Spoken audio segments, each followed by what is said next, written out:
한 가지 드려보겠습니다. 여러분 로또에 당첨되면 어디다 돈을 쓰시고 싶으신가요? 집을 하나 사고 일단 집 사고 차를 하나 사고 그럼 집이 한 100억? 차 한 뭐 20억짜리? 20억짜리 차가 있는지 있군요. 부가티 베이런이라고 아주 유명한 차가 있습니다. 거의 차 한 대가 차값만 그런데 이제 그 관세를 매겨서 들어오면 거의 한 40억 가까이 들어가는 그런 차들이 있더라고요. 근데 우리나라에 몇 대가 있습니다. 그 차가. 그게 더 놀랍죠. 우리나라에 여러분 요새 좀 느낀 게 있으세요? 벤츠가 무슨 소나타처럼 많아졌고 포르쉐가 이렇게 많은지 몰랐어요. 그리고 그 참 듣도 보도 못한 외국 브랜드들이 많이 들어와서 우리나라 참 잘 사는 나라인데 한편으로는 그게 꼭 잘 사는 것만 아니죠. 어쨌든 자, 우리 웅 집사님 그렇게 집 사고 차 사고 다른 분들은요? 일단 우리는 로또에 당첨될 일이 없기 때문에 꿈도 꾸지 않는다. 현실적으로 살아야죠, 목사님. 그리고 남을 도와야죠. 그리고 남을 돕는다. 저는 좀 생각을 해봤어요. 먼저 가족들에게 얼마씩 주고 그 다음에 교회에 헌금하고 필요한 곳에 재정을 흘려보내고 선교지, 미자립교회, 신학교 이런 단체들에 나누고 싶다. 그렇게 하면은 금액을 골고루 좀 배분할 수 있지 않을까. 저도 이제 노후를 이제 준비를 해야 되니까 노후를 잘 준비하려면 또 투자도 해야 되고 그럴 것 같다는 좀 생각이 듭니다. 예전에는 이런 생각을 좀 잘 안 했어요. 투자라는 걸 생각하는 걸. 왜냐하면 사람이 신앙으로 살아야지. 근데 신앙으로 살기에는 그 60 이후, 은퇴 이후에 30년이라는 시간, 뭐 많게는, 적게는 20년의 시간을 기도로 사는 게 맞는 건가라는 고민이 되기 시작하는 거예요. 제가 일을 할 수 있는 나이가 아니기 때문에 그럼 어떤 일들을 준비하고 어떤 것을 해야 되는지 그런 생각이 들었는데 뭐 이건 좀 번외적인 얘기지만 이런 로또 또는 이런 것들에 대한 생각들을 하다 보면 무언가 보상에 대한 생각들을 하게 되는 거죠. 내가 하는 일에 대한 보상, 내가 하는 일에 대한 우리가 이제 주로 그걸 상급이라고 말을 하지 않습니까? 여러분에게 있어서의 보상은 결국 무엇인가?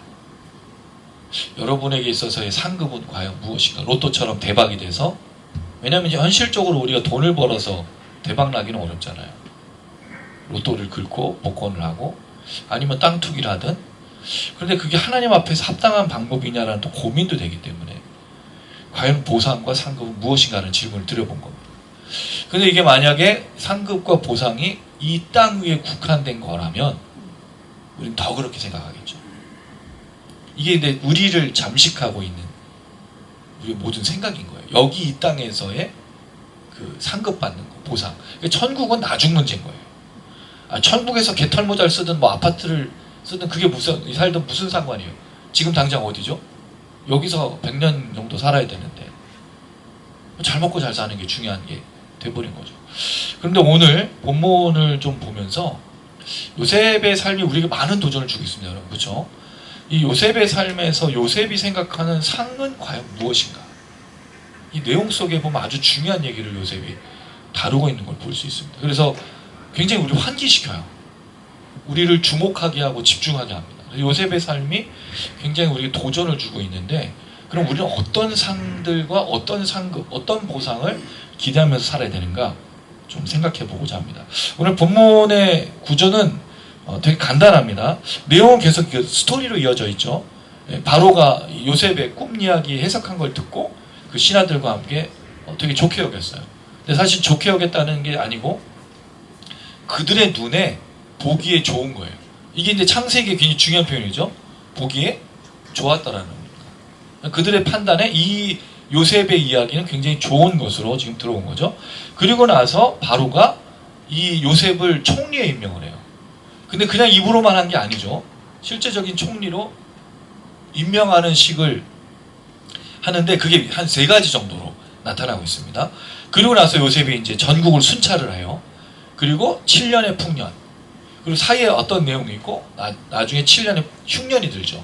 이 풍년과 흉년 사이에 요셉이 말하는 그 고백이 오늘 우리가 다뤄야 될 중요한 핵심 구절입니다.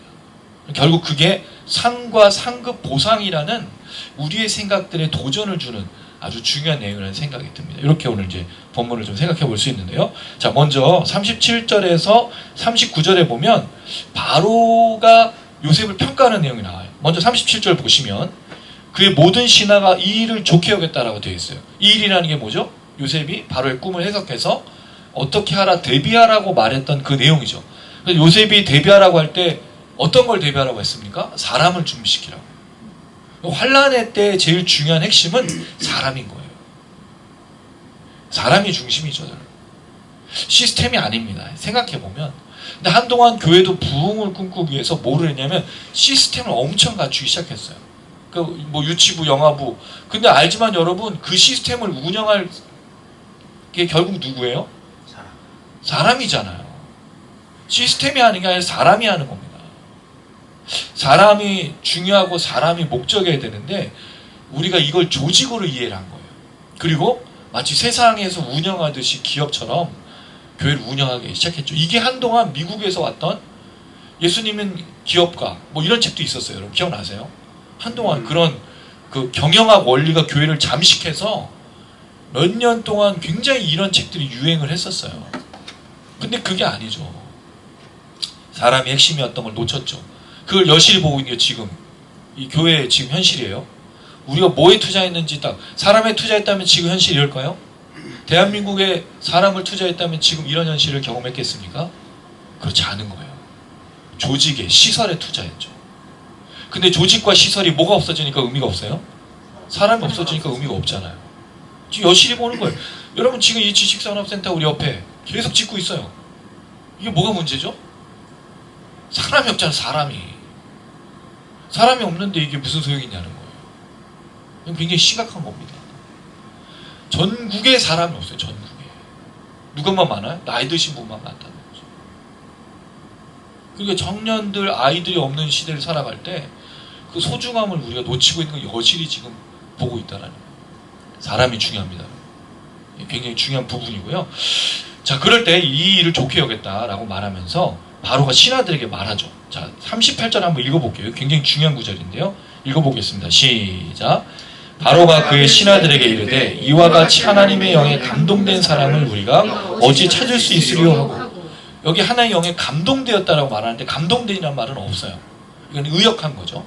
하나님의 영의 사람 또는 하나님의 지혜의 사람, 지식의 사람, 하나님의 사람 이런 뜻을 쓴 거예요. 근데 하나님의 영이죠. 영. 루아흐.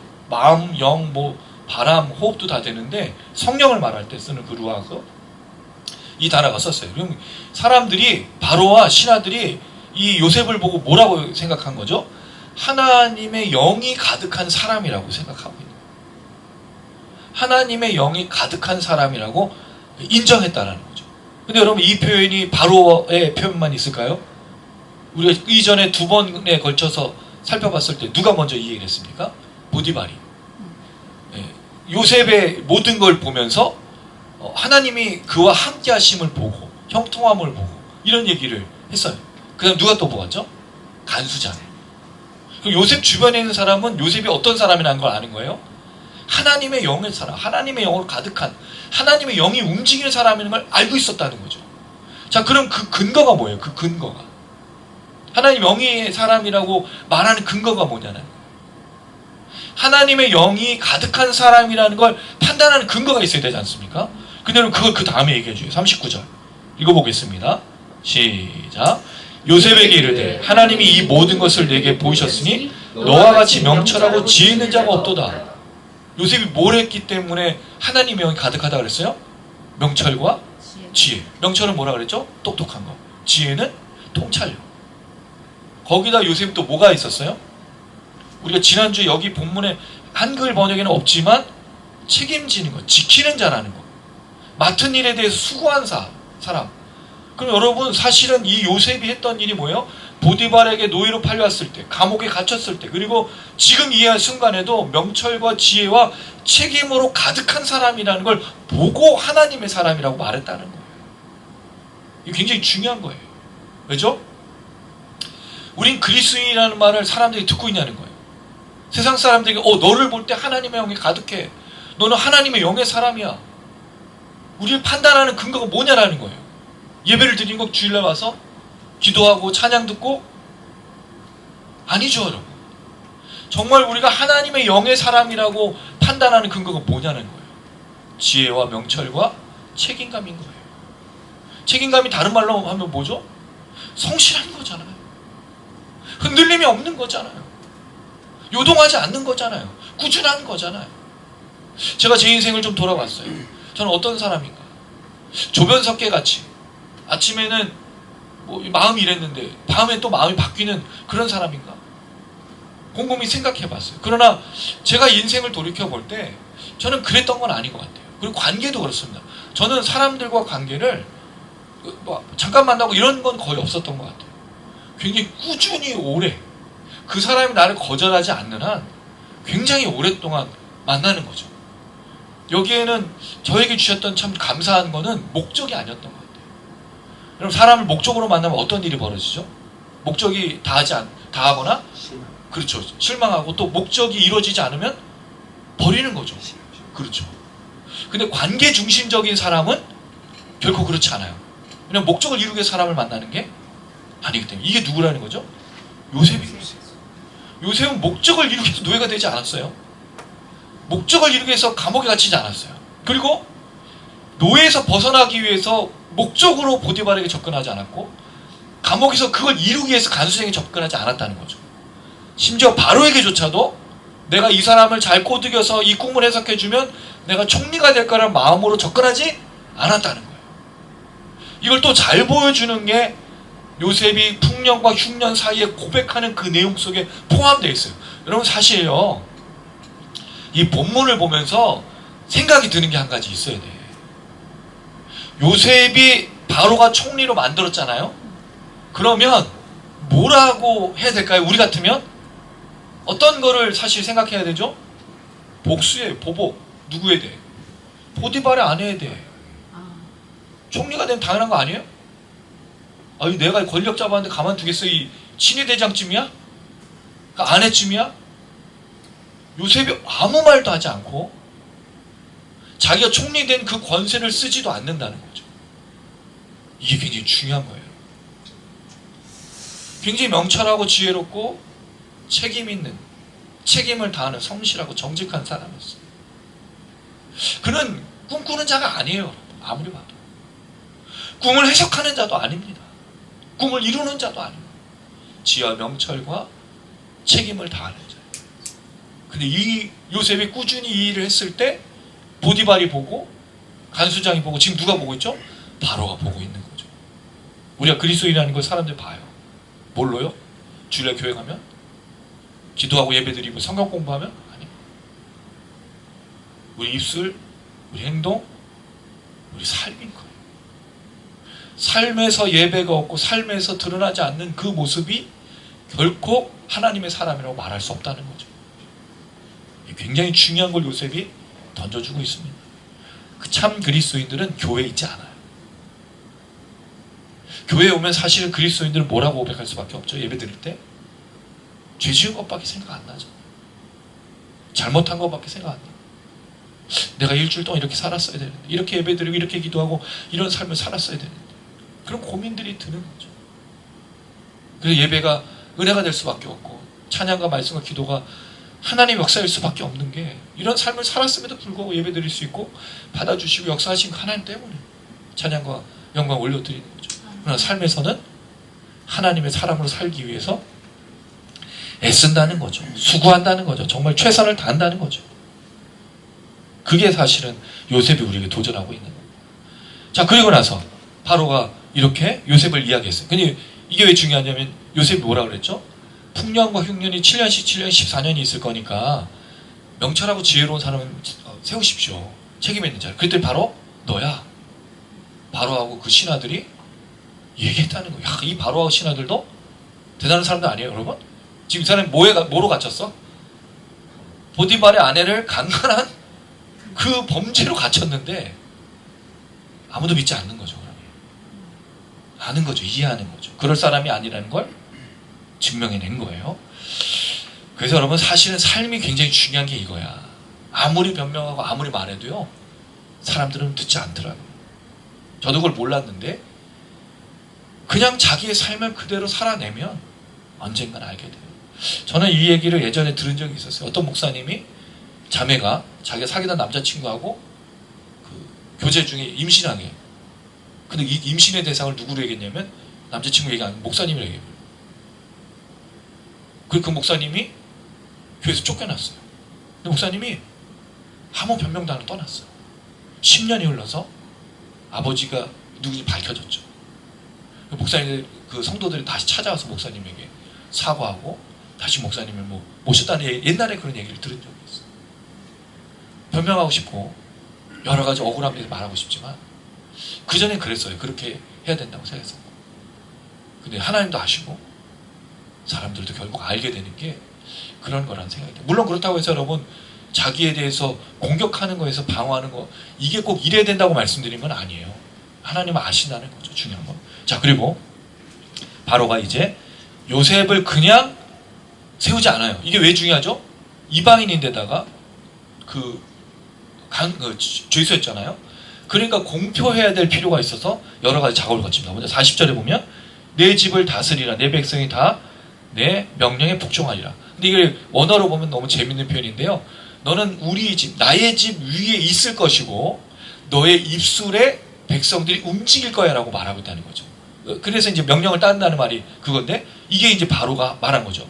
그리고 너가 나보다 앞선 것, 그러니까 내가 너보다 앞선 것, 왕이 이 총리인 요셉보다 앞선 것은 왕좌, 의자밖에 없어.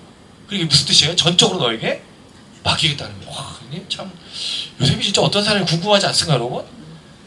모두가 다 지금 요셉에게 맡긴 거잖아요. 신뢰하고 한 번도 묻지도 않고 따지지도 않았어요. 요셉만 보면 신임이 저절로 돼. 왜? 명철하고 지혜롭고 책임감까지 있어. 만약에 명철하고 지혜로운데 책임감이 없으면요 사기꾼이지. 그렇잖아요. 근데 이게 그렇지 않았으니까 맡겨버리는 거예요. 자, 그리고 41절 온 땅의 총리가 되게 요셉이 원한 게 아닙니다. 요셉이 이걸 의도하고서 이걸 참고 견뎌서 이렇게 된 게 아니에요. 하나님의 함께 하심을 여기까지 이르게 되었던 하나님의 역사였던 거죠. 자, 그리고 나서 42절 한번 43절까지 읽어볼게요. 제가 42절 여러분 43절 읽어주세요.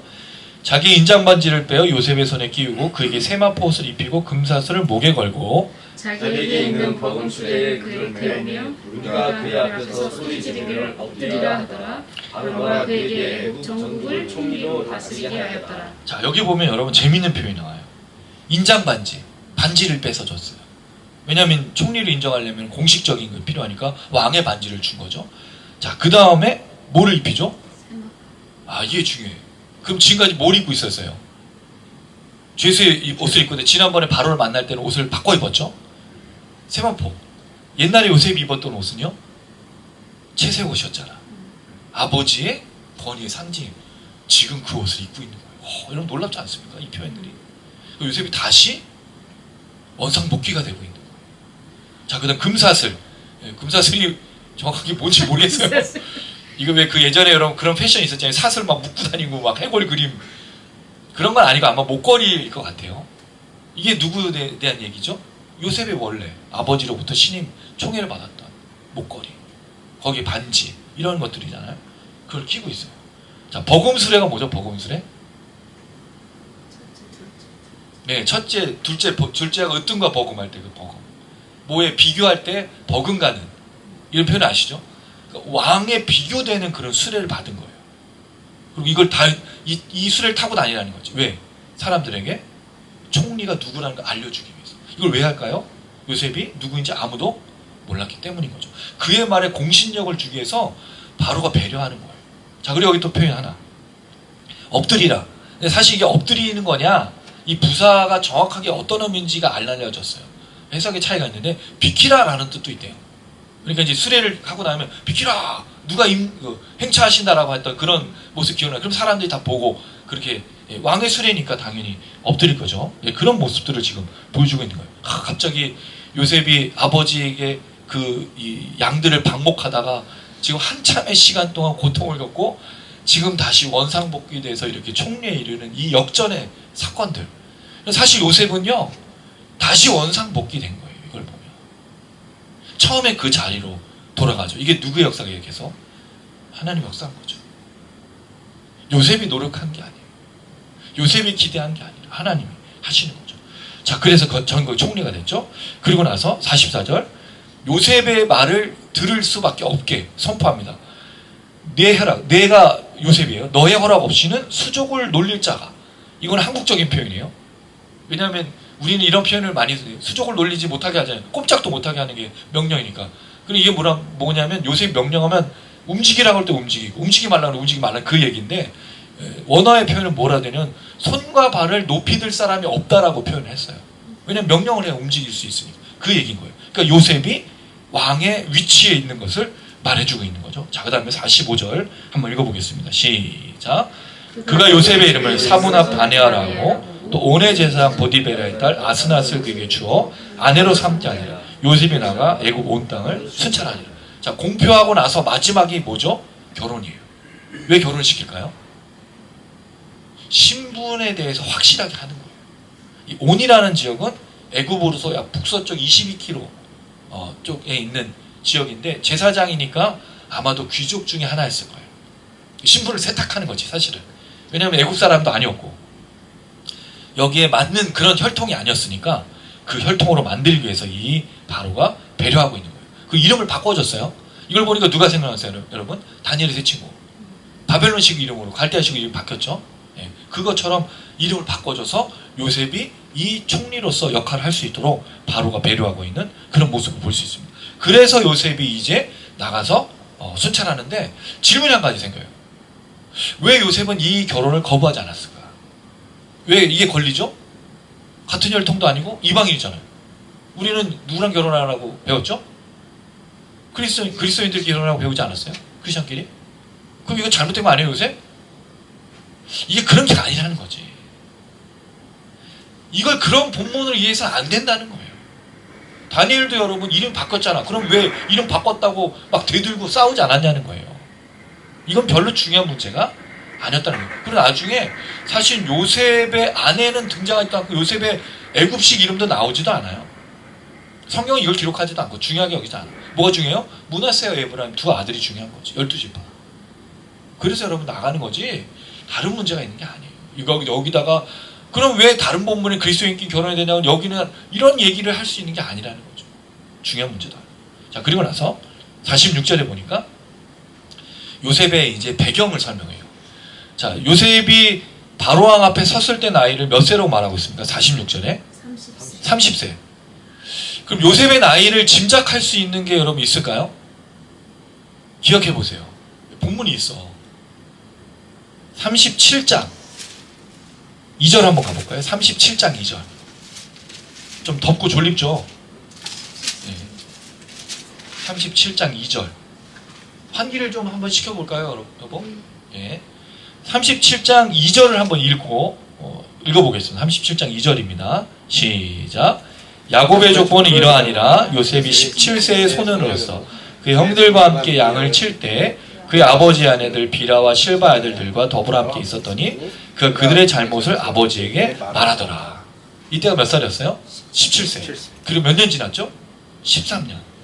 감옥에 있은 지가 13년은 아니에요. 언제 여기를 팔려오고 언제 감옥에 들어간지 모르지만 감옥에서는 일단 2년이 지났고, 근데 17세의 나이에서 지금 30세니까 13년 동안 이 일이 일어나고 있는 거예요. 그러니까 그의 인생이 어떤 인생인가요? 참 괴로운 인생이기도 하고, 그러나 한편으로는 또 축복과 형통함이 있는 인생인 거죠. 그래서 여러분 이 땅에 사는 인생은요, 전도서 말씀이 딱 떠오르는 거예요. 전도서 3장 1절에서 8절 말씀을 보면 이렇게 얘기하고 있어요. 범사에 기한이 있고 천하만사가 다 때가 있나니, 날 때가 있고 죽을 때가 있으며, 심을 때가 있고 심은 것을 뽑을 때가 있으며, 죽일 때가 있고 치료할 때가 있으며, 헐 때가 있고 세울 때가 있으며, 울 때가 있고 웃을 때가 있으며, 슬퍼할 때가 있고 춤출 때가 있으며, 돌을 던져버릴 때가 있고 돌을 거둘 때가 있으며, 안을 때가 있고 안는 일을 멀리할 때가 있으며, 찾을 때가 있고 잃을 때가 있으며, 지킬 때가 있고 버릴 때가 있으며, 찢을 때가 있고 꿰맬 때가 있으며 잠잠할 때가 있고 말할 때가 있으며 사랑할 때가 있고 미워할 때가 있으며 전쟁할 때가 있고 평화할 때가 있느니라. 중요한 게 뭘까요? 때가 아니라 동행하신 하나님이어야 된다. 요셉이 지금까지 인생 속에서 계속해서 성경에서 강조하는 게 뭐였습니까? 하나님의 함께 하심. 우리가 이거의 문제인 거예요, 사실. 다른 게 문제가 아닙니다. 그럴 때가 있는 걸 알아요. 환경과 상황이 생기지. 근데 문제는 하나님이 함께 하시지 않을 때가 문제인 거지 않습니까? 견딜 수가 없는 거예요. 하나님 함께 하시죠. 하나님 함께 하심을 모르면 어떻게 견뎌요, 여러분? 그게 잘 살고 괜찮을 때는 별로 드러나지 않죠, 당연히. 하나님 계셔도 그만, 안 계셔도 그만 아니에요, 그때는? 근데 우리가 어려움을 겪을 때 하나님 안 계실 때가 문제잖아요. 견딜만 하나님이 없고 어려움이 생길 때. 그러나 하나님이 요셉은 언제든지 함께 했다는 거죠. 아버지의 총애를 받을 때, 형들의 미움을 받을 때, 노예로 있을 때, 감옥에 있을 때, 총리로 있을 때나 언제나 하나님은 이 요셉을 버린 적이 없어요. 아멘. 늘 함께 하셨다고요. 어떤 때가 문제가 아니라 뭐가 문제인 거죠, 결국? 하나님이 함께 하시느냐 안 하느냐가 문제인 겁니다. 사랑하는 여러분, 이걸 회복하셔야 돼요. 하나님 나와 함께 하시느냐 안 하시느냐. 나는 지금 하나님과 함께 걷고 있느냐 안 걷고 있느냐가 중요하다는 거죠. 잘 먹고 있느냐 잘 살고 있느냐 내가 일이 잘 풀리고 있느냐 못 풀리고 있느냐가 아니고 하나님이 나와 함께 하시느냐 아느냐, 내가 믿고 있냐 믿지 않고 있냐가 문제인 거예요. 질문을 드려볼게요. 하나님 여러분과 함께 하고 계십니까? 무엇으로 확신할 수 있어요? 그게 환경과 상황이라면 확신할 수 없죠, 지금. 그런데 하나님의 함께 하심을 날마다 증명해 주잖아요. 뭐로? 우리가 예배 드릴 때 우리의 찬양을 받으신 하나님을 깨닫고 있고, 그 하나님 나의 아버지고 창조주고 나의 구원자고 나에게 모든 것을 역사하신 분인 걸 믿을 때 하나님 함께 하심을 알지 않습니까? 그리고 어떤 상황과 환경에서든지 하나님의 그 임재를 성령께서 말씀해 주시고 내 안에서 끊임없이 이야기해 주실 때, 믿어질 때, 신뢰가 될 때, 때는 어렵고 힘들고 넘어지고 쓰러지지만 다시 걸어갈 수 있도록 해주실 때, 그 마음을 주실 때, 그리고 놀랍게도 내 옆에 있는 사람들이 하나님은 당신을 사랑하시고 동행하신다고 말해줄 때, 끊임없이 기도해 줄 때, 그 십자가가 내게 다가올 때, 아무것도 아닌 찬양인 것 같은데 그 가사에 마음이 열릴 때, 여기서 두려워하고 넘어지고 쓰러질 때인데도 불구하고 담대함이 생길 때 하나님 함께 하심을 깨달을 수 있는 거죠. 금요 라이브 때 불렀던 찬양이 있습니다. 사랑 안에는. 이 찬양은 여러분 꼭 기억해 주십시오. 가사가 이거예요. 사랑 안에는 두려움이 없다니. 하나님 사랑 안에 두려움이 없는 겁니다. 두려워하고 있다면 하나님을 의심하는 거죠. 그러나 내가 하나님 사랑을 받고 있음을 확신하면 두려움이 없는 겁니다. 그럼 여러분들 되시기를 주님의 이름으로 축원합니다. 47절 49절 풍년이 일어났어요. 소출이 심이 많아. 우리가 이렇게 됐으면 얼마나 좋을까. 여러분 우리 소출이 많아졌으면 좋겠습니다. 정말 너무 어려운 시기를 살아가고 있어요. 지금 뭐 파도 오르고 사과도 오르고, 뭐 사과 하나에 10,000원 보셨죠? 이런 시대를 우리가 살아가고 있어요. 지금 난리예요. 빨리 안정이 되고, 또 수출이 없는 것도 아닌데 문제는 지금 세금이 모자라서 지금 이런 상황인 거잖아요. 이런 모든 정상적으로 돌아가야 될 텐데 심이 많았다 그랬어요. 이 요셉의 말이 이루어지고 있죠. 그 다음에 요셉이 또 뭘 합니까? 말한 그대로 7년 공무를 거뒀어요. 7년 공무를 다 거둔 게 아니죠. 5분의 1을 7년 동안 거뒀어요. 그래서 각성에 저장했죠. 쌓아두었죠. 그랬더니 49절 한번 읽어보겠습니다. 시작. 쌓아둔 곡식이 바다모래같이 심이 많아 세기를 그쳤으니 그 수가 한이움 없으면 셀 수가 없어. 너무 많아가지고 세다가 지친 거야. 안 세, 나 못 세. 공무원들 일을 안 하기 시작한 거예요. 너무 많아가지고. 그렇게 걷어들였어요. 쌓아놓았어요. 그 수를 셀 수가 없는, 우리에게 이런 일이 있으면 얼마나 좋을까. 성도님들은 말씀과 기도에 충만하셔서 별로 그런 걸 바라지 않고 있는데, 로또도 좀 당첨되고, 우리 목사님들끼리 하는 얘기가 그거예요. 우리 로또만 당첨되면 교회가 부흥할 수 있다고. 맨날 그런 생각을 하고 있는데 하나님 역사겠지만, 자, 그렇게 풍년이 일었어요. 왜? 이거는 하나님의 계획이었기 때문에, 요셉을 통해 밝히신 하나님의 뜻이기 때문에 그대로 일어나니까 요셉은 그 말씀에 따라 이 일을 감당합니다. 자, 그리고 나서 요셉의 고백이 나와요. 자, 이 풍년의 때 흉년을 넘어가기 전에 요셉에게 일어나고 있는 사건입니다. 50절. 요셉에게 두 아들이 태어났어요. 왜냐하면 아내와 결혼했기 때문에 지금 일어나고 있는 거죠. 아스낫이 그에게 낳아줬는데, 자, 51절 읽어보겠습니다. 시작. 요셉이 그의 장남의 이름을 므낫세라 하였으니 하나님이 내게 내 모든 고난과 내 아버지 온 집 일을 잊어버리게 하셨다 하며, 요셉이 아들을 낳고 했던 고백이 굉장히 중요한데 므낫세라는 말을 합니다. 잊어버리다라는 뜻입니다. 잊어버리다라는 뜻은 사실 잊어버린 게 아니고 가져가다는 뜻이에요. 누가? 하나님. 여러분, 우리가 잊고 싶으면 잊어지나요?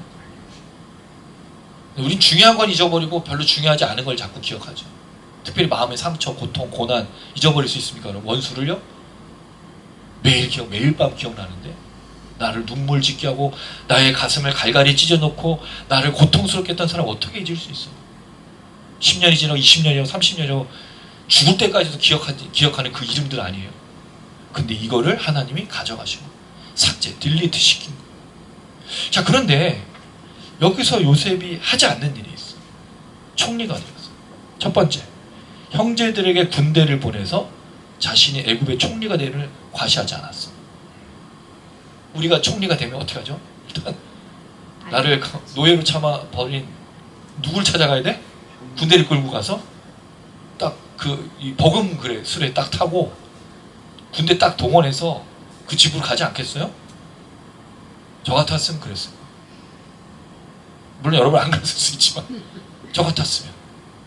두 번째, 보디발의 아내를 찾아서 이 이실직고하게 고문하지 않았어. 이 그지 같은 이 나쁜 XX 이런 얘기 성경에 기록되지 않았어. 나올 법하지 않아요? 그리고 아마 그 보디발의 아내 찾아오지 않았을까? 먼저 찾아왔어요. 예. 근데 이런 얘기가 없어. 세 번째, 총리가 된 걸 자랑한 적이 없어요. 이 므낫세 에브라임 얘기 속에 총리 얘기 없어. 내가 여기서 총리가 돼서 성공했다는 얘기가 없어요. 이게 요셉이 말하는 상과 보상과 상급이 아닌 거예요. 뒤에 번성이라는 말도 얘기하지만 우리가 말하는 번성이랑 틀려요, 단어가. 되게 중요합니다. 네 번째, 권력을 자랑하지 않습니다. 내가 얼마나 이 바로의 신임을 얻고 있고 했는지 전혀, 뒤에도 그런 내용이 하나도 나오지 않아요. 요셉에게 전혀 없어. 총리인지 총리 아닌지 별로 중요하게 여기지 않아. 그 다음 다섯 번째, 이걸 감사하지 않았어요. 총리가 된 걸 감사하지도 않았고 이걸 은혜라고 여기지도 않았다는 거죠. 므낫세 에브라임에 이런 얘기가 있습니까? 없어요. 고통과 고난을 뭐하게? 잊어버리게. 위로받았다는 거예요. 왜? 하나님이 요셉을 잘 알고 계시고 한 번도 그걸 놓치신 적이 없으니까. 마지막, 자신의 자리, 자신의 지위, 하나님 인도하는 것은 동행하심에 대해 결코 형편과 상황으로 말하지 않았다는 거죠. 우린 자주 어떻게 감사합니까? 뭘 받으면 감사해요. 내가 승진하면 감사해요. 뭘 얻었으면 감사해요. 나쁜 게 아니지만 받지 않으면 감사 안 할 거예요? 그게 없으면 감사 안 할 거냐고. 우리가 환경과 상황에 지배받는 게 이런 거야. 그리고 그걸 자꾸 교회에서 강조하는 거죠. 승진하면 헌금 얼마, 감사헌금 얼마. 이런 목록으로 두면 무언가 잘못되면 감사할 일이 없어지는 거예요. 승진하지 않고 회사에서 퇴사하면 감사해야 돼요, 말아야 돼요? 내가 거기서 인정 못 받고 다른 곳으로 가든지 다른 일 하면 감사해야 돼요, 말아야 돼요? 감사할 수도 있고 감사할 수도 없을 수도 있죠. 근데 이게 교회에서의 목적이 돼버려요. 뭐가 감사지? 환경과 상황으로 자꾸 감사를 만드는 거죠. 실제 감사는 뭐예요? 하나님인 거예요. 하나님. 우리 주목해야 될 게 누구냐는 거예요. 하나님 아닙니까? 하나님?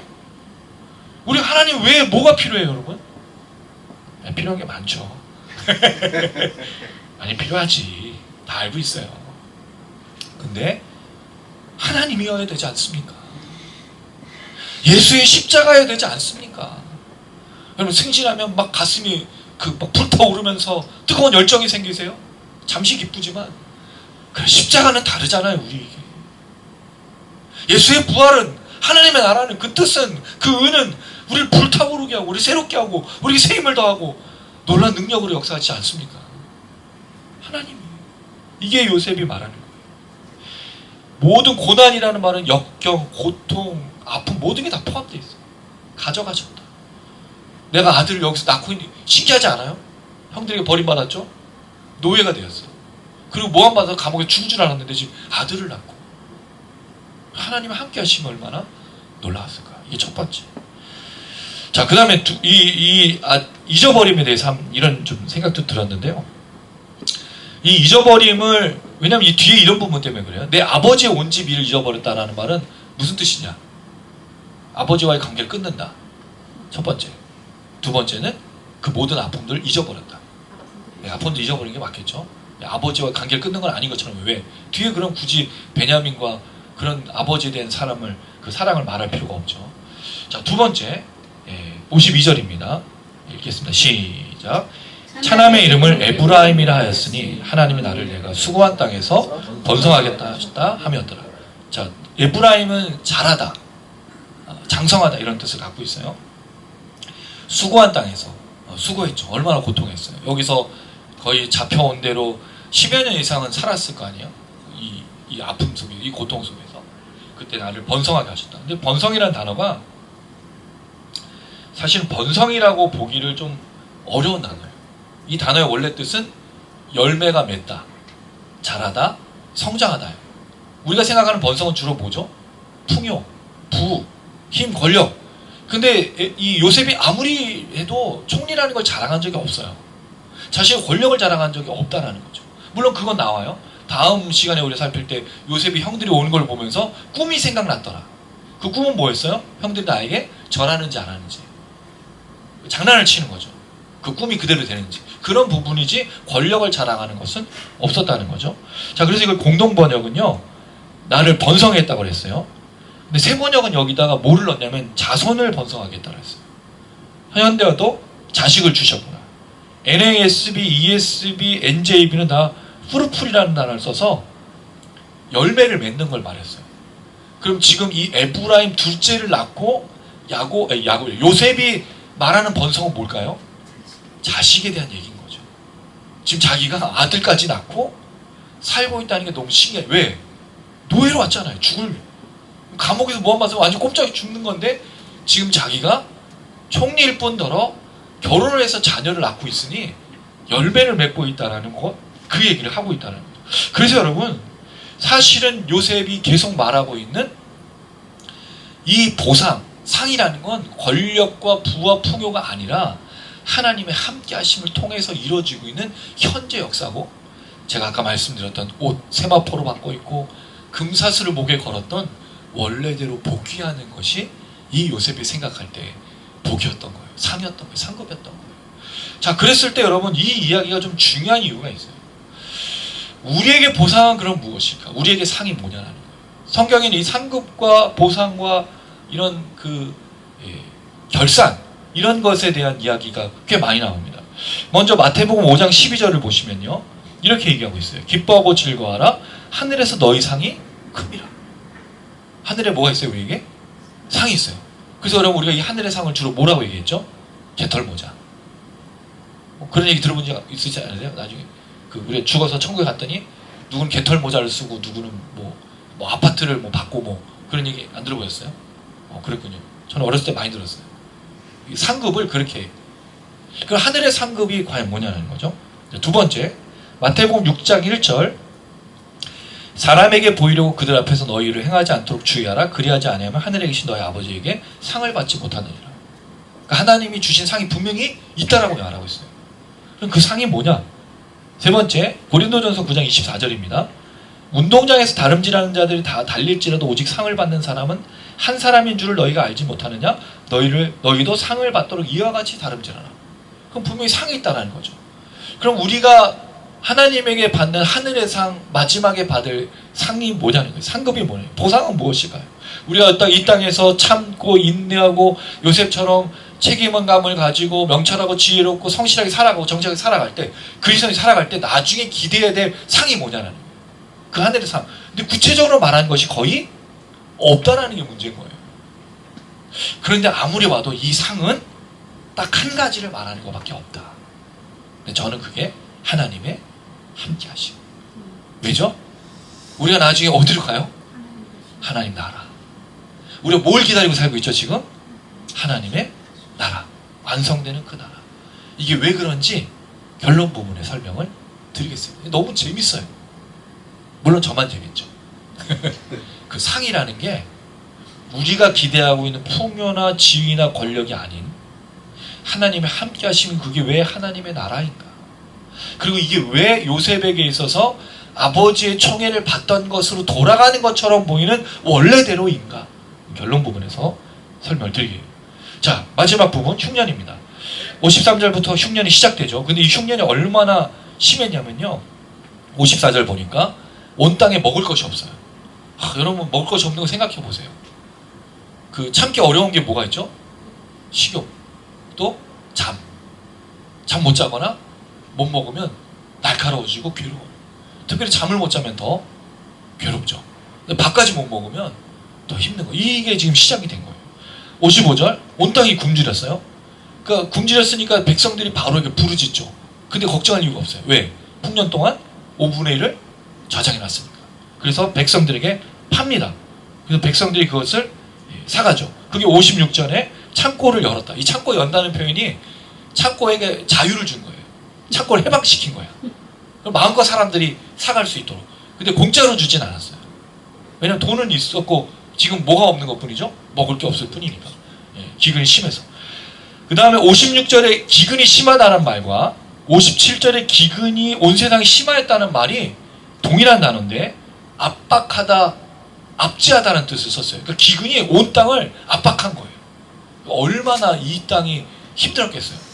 더 큰 게 뭐냐면 온 세상도 기근으로 고통했다는 거죠. 근데 사실 진짜 온 세상이니까 이게 지금 그 아시아를 넘어서 아프리카, 저기 유럽, 이 대륙을 넘어서 그런 기근이었는가 모르는 거예요. 근데 알 수 있는 건 애국 주변에 있는 국가들은 분명히 영향을 받았으니 누가 내려오는 거죠? 이것 때문에? 야곱과 그 가족들이 내려오는 거니까. 그러니까 이 기근이 그 역할을 하고 있는 거죠. 왜? 하나님이 이 14년을 통해서 야곱의 가족을 이주시키는 목적을 이루기 위해서 기근을 주는 건데 여기에 누가 있어요 지금? 요셉 있잖아요. 그러니까 기근을 통과할 수 있도록 하나님의 사람들이 곳곳에 배치되고 있는 거예요. 하나님의 나라가 임할 때 이런 역사가 있죠. 하나님의 뜻을 분별하는 하나님의 사람들, 명철하고 지혜롭고 책임감 있고 성실한 사람들이 곳곳에 있어서 하나님의 나라에 임함을 준비하는 거죠. 우리가 말하고 우리가 이해해요. 기근의 때 걱정할 이유가 없는 이유는 하나님의 사람들이 포진해 있으니까. 그게 우리여야 돼요. 종말과 말세에 대해서 사람들이 엄청 많이 얘기합니다. 지금 뭐 완전 말세야. 근데 사람들이 말은 그렇게 해놓고 말세처럼 사나요? 전혀 그렇게 살지 않아요. 말만 그렇게 해놓고. 누구만 그렇게 살아? 이단과 사이비만. 계속 협박하고. 이 땅에 우리가 존재하는 게 되게 중요한 거예요. 종말이 있어요. 말세가 있죠. 하늘나라 옵니다. 근데 그럴 때 우리가 지혜와 명철과 책임감으로 일을 감당해야 되는 거예요. 기근의 때. 우리 역할이 여기서 빛나야 돼요. 여기서 우리가 하나님의 함께 하심을 통해 형통해야 돼요. 우리 모든 성도님들 형통해 되시기를 주님의 이름으로 축원합니다. 그래서 형통해 돼서 뭐 해야 되죠, 여러분? 제가 축복 흘려보내라 그랬잖아요. 우리가 여기 존재하는 이유는 뭐 하기 위해서? 축복을 흘려보내기 위해서. 이게 우리가 필요한 거예요. 그래서 우리가 말씀 나누고 기도하고 준비하고 여기 이 건물에서 사람들을 나누기 위해서 애쓰고 수고하는 거지 않습니까? 그럴 때 이번에 부부 세미나를 다녀왔어요. 기도 덕분에 잘 다녀왔습니다.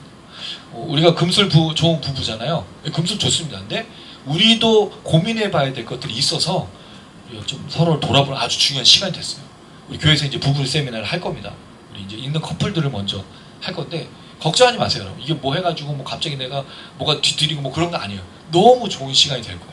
기대해 주시고요. 조만간에 같이 이거를 해볼 건데 교회에서 할 겁니다. 교회에서 우리 시간들 한번 좀 내주셔서 7주의 과정인데 이건 한번 좀 저희가 같이 고민을 좀 해보면 좋을 것 같아요. 이걸 집약을 해서 하는 방법이 있고 그 다음에 매주 하는 방법이 있어요. 그건 우리 이제 성도님들 같이 나눠서 하도록 하겠습니다. 자, 말씀을 읽겠습니다, 여러분. 오늘 첫 번째 우리 요셉에 대해서 이야기할 때 요셉이 하나님의 영이 가득한 사람이라는 것을 증명했어요. 뭐로요? 지혜와 명철과 책임감을. 결국 그리스도인들은 증명해야 되는 거예요. 내가 그리스도인이라는 걸 증명해야 된다는 거죠. 두 번째, 요셉의 상은 하나님의 함께하심이라고 말씀을 드렸죠. 그리고 이게 원래대로 가는 것과 하나님의 함께하심이라는 것을 분명히 얘기하고 있는데, 저는 이 상에 대해서 생각할 때 떠오르는 분이 있어요. 누굴까요, 여러분? 여러분, 예수님께서 십자가상에서 마지막으로 말씀하신 내용이 뭐죠? 말이? 이 말씀하시고 돌아가셨죠. 다 이뤘다. 다 이뤘다. 다 이뤘다는 뜻이 뭐예요? 다 성취하고 다 끝냈어. 컴플리트. 뭔가를 완료했을 때 하는 말이죠. 그리고 예수님이 어떻게 되셨죠? 무덤에서 부활했어요. 그리고 어디로 가셨습니까? 하나님 보좌 우편에. 어디로 가신 거예요? 원래 자리. 예수님이 부활하신 게 더 좋은 상태가 된 게 아니에요. 예수님이 죽으시고 십자가의 그 모든 고통과 고난과 자기의 책임을 다하셔서 더 나은 상태가 되신 게 아니에요. 원래대로. 그게 예수님의 상급이었고 보상이었죠. 원래대로. 여러분, 우리는 그런 얘기를 들었어요. 그리스도인들이 처음에는 마귀의 자식이었다가 하나님의 자녀로 새로운 피조물로 바뀌었다라고 배웠죠. 맞습니다. 근데 그 더 이전에, 죄가 들어오기 이전에 우리의 상태는 뭐예요? 하나님의 창조물이었죠. 어디서? 에덴 동산. 이 원래대로 가는 거예요. 그리고 이게 우리의 보상인 거예요. 그럼 에덴 동산을 우리가 다른 말로 뭐라고 표현할 수 있을까요? 하나님의 함께 하심이잖아요. 처음부터 이 땅에 고난받고 순종하세요. 마지막 끝날 때도. 그럼 우리의 보상은 하나님의 함께 하심. 예수님도 그 상을 보여주셨고, 누가? 요셉이. 그리고 에녹이 하나님과 동행하다가 부르심을 받고 하나님과 동행하러. 이게 상급인 거죠. 여기 이 땅에 사는 동안 잘 먹고 잘 살고 하는 그런 풍요화들 주실 수도 있고 안 주실 수 있어요. 그럼 제일 중요한 핵심은 뭐죠? 하나님의 함께 하심. 이 상, 이 보상, 이 상급, 그것을 통해서 하나님의 나라가 우리를 통해 이루어지고 하나님 나라가 임하여서 다시 하나님과 영원토록 같이 사는 그 하나님 나라. 이게 우리의 상이라는 사실을 기억하면서 날마다 걸었으면 좋겠습니다. 그러니까 여러분, 하나님의 상급이 없어서 힘든 거예요. 그 상이. 사실 우리 많은 성도님들이 다 알아요. 잘 먹고 잘 살고 응답되고 되게 좋죠. 건강하고. 근데 사실 제일 힘든 게 하나님의 함께 하심. 나와 함께 하신 하나님이 있을 때는 다 견딥니다. 그게 어떤 상황이든. 근데 하나님 함께 하심을 느끼지 못할 때 어떤 상황이든 뭐 어떤 환경이든 힘든 거예요. 진짜 상이 뭘까? 하나님이 우리 모두와 함께 하시는 동행, 잊지 않고, 그래서 우리를 통해서 형통케 되어 축복이 흘러가 이 땅에 하나님의 나라가 임하고 마지막 날 그 하나님 나라에 우리 모두가 들어가서 함께 하나님과 함께 고통과 슬픔과 눈물이 없는 그곳에서 우리가 서로 찬양과 기쁨. 얼마나 좋을까요? 그리고 우리 모든 성도님의 삶 되시기를 주님의 이름으로 축원합니다. 아멘.